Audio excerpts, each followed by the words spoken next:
Hello everyone, today I am going to tell you about my new homemade potting mix recipe and I am going to show you how I make it. Welcome to my YouTube channel, 90% Native. My name is Michelle, and I grow native plants and I garden for the wildlife. My original recipe was a coconut coir, perlite or coarse vermiculite, and leaf grow compost. I am now replacing the coconut coir with PittMoss. I am replacing the coarse vermiculite or perlite with parboiled rice hulls, and I am replacing the leaf grow compost with my own homemade compost. The reason why I change up my recipe is because I happen to notice as I am receiving like these bricks of coconut coir that, it's coming in these plastic packages, and also it's like made in India, coming from India, other parts of the world. And I'm thinking, how sustainable is that? I know that it's more sustainable than, of course, buying peat, because that's really the worst thing that you could buy.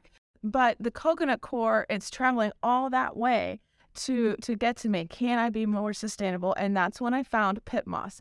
And PittMoss is a really great material. It's recycled paper. I am going to go in depth in part 2 of this little series and talk about the components of my old recipe and my new recipe, and talk about the advantages and disadvantages. And while I was doing my research, trying to find something that is a little more sustainable than the coconut coir, I find the PittMoss, and then I'm thinking, okay, well, is there something that is more sustainable than perlite and vermiculite? And are those things even sustainable products? They're not. And so that is when I went out and I found the rice hulls to use. And then the other swap was just swapping the leaf row compost for my homemade compost. And the only reason I did that is because this year I really did improve my composting system. I actually have a lot of homemade compost that I can use. I would like to ask you one favor before moving on. If this content appeals to you, I would love it if you would consider following me by subscribing to my channel. So just clicking on the subscribe button and clicking on the bell button to be notified when I release new videos. What I like to do is I like to do 2 scoops of each of the components, mix it up, and then do 2 scoops more. The rice hulls, you can use about 10% less than if you would be using perlite. As far as the supplies that I have gotten out to do this, I have my 85-ounce ice scoop. Absolutely love this thing, and I will link below to all of my supplies. So I love this ice scoop. And then down there I have, they're like $10 moving crates. It makes it so easy to move around my soil.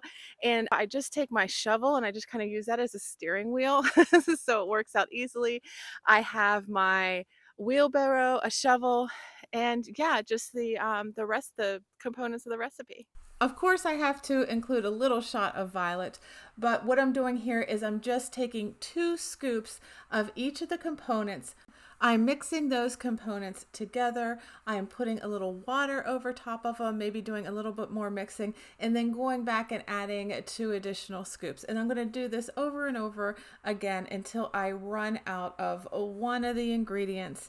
And I believe that was the PittMoss in this instance. Once my barrel is full, then I'm going to go ahead and backfill the completed potting mix into an empty container. Here is a side-by-side comparison of the 2 mixes. They definitely look different. The PittMoss mixture is chunkier than my old recipe. So I am going to actually be using this new recipe over the next couple days, so that when I do part 2 of this video, I will be able to let you know how that's translated as far as usability goes. What I wanted to do is come back and kind of talk to you a little bit about some lessons learned with these new materials. My original recipe is 1 part of each of the 3 ingredients. So when I was doing research, I did happen to notice that people were saying that with the rice hulls, you can actually use less rice hulls than you would the perlite. So when I was mixing up my mixture, I definitely noticed that. So while I'll generally say that I use 1 part of each, just know that I am backing up a little bit on the rice hulls. It's not a full 1 part. The other thing that I noticed when I was making up the potting mix is that I think that PittMoss and the rice hulls need a little bit of water so that all 3 ingredients start incorporating with each other. And then the last thing that I wanted to mention is that this potting mix does not combine together the way my old potting mix combined. So if you're used to combining up a potting mix that has coconut coir and compost and things like that, it's going to be a little bit different. And so what I did to get around that was I just would mix the ingredients together and then just kind of go in with a shovel using kind of like a chopping into the mix, and then, mix them together and then chop into it again. That's what I did to make that easier. Now, don't forget to stick around for part 2 of this video series. I'm hoping to get that out on Saturday morning. And in that video, I want to tell you about the specific components in a little bit more detail so that you know the reasons why I chose to use some of the new products and why I'm choosing to not use some of the older products.